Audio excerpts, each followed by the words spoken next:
And in our world business news, rating agency Moody's downgraded Portugal's sovereign debt to junk status, another reminder that the sovereign debt crisis does not end with Greece, and that default risks remain also with other Eurozone nations. Moody's late yesterday slashed Portugal's rating by 4 notches to Ba2 with a negative outlook, signaling further downgrades are possible. The ratings agency said there is great risk Portugal will need a second bailout on top of its 2-month-old €78 billion aid deal, as it may not be able to meet its austerity plan.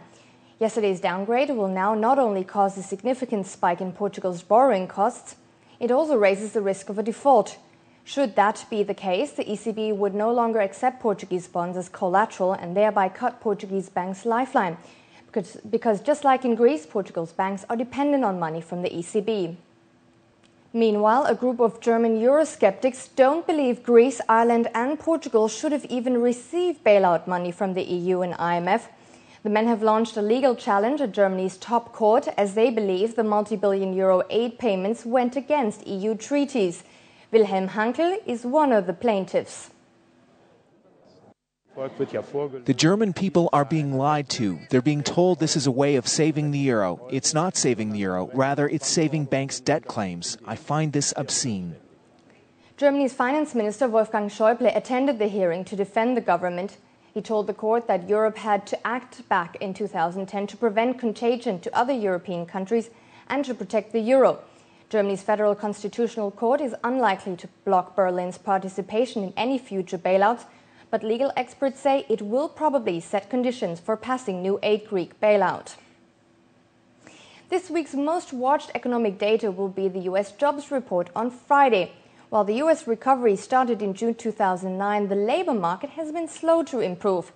What are the expectations concerning the US non-farm payroll data on Friday, and what will the numbers say about the state of the US economy? We earlier spoke with Philippe Doba-Pantanach, senior economist at Standard Chartered Bank, to find out. We expect the US non-farm payroll to have risen by 68,000 in the Friday data release, which is way below consensus market expectation at around 90,000. And this is also below the May figure, which was at 83,000. This should be reflected in a general jobless rate at 9.1%, which is a stable figure from the previous month.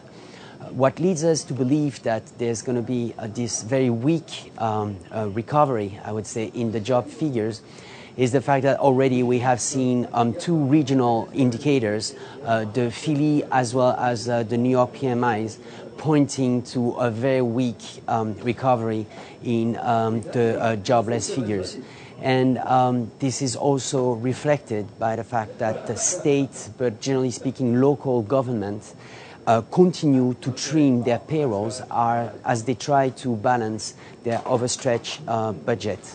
What is happening is that the US is really going through a jobless recovery, or very, very slow or weak job front in this recovery. And even if this is cause of concern, we do think that the second half of the year, H2, will be better than H1. As the oil shock, and generally speaking the commodity shock, start to fade and support consumption. And consumption represents 2/3 of the US GDP. So again, even if the US economy is going through a soft patch, we are more optimistic for the second part of the year. And one more international business headline: Thailand may abandon the free float of its currency, the baht, after a top candidate for the post of finance minister proposed a managed exchange rate system. Suchat, the incoming economics chief, is also challenging the independence of the Thai central bank, saying monetary policy should not be left completely to the Bank of Thailand. Critics fear the new government's policies would fan inflation and push up public debt, but Suchat dismissed the fears, saying the budget would be balanced in 2 years as the economy prospers under the managed currency exchange system. Before we go, here's a quick overview of the Asian equity indices as well as the oil and currency markets, and after that we have the day's sports news for you.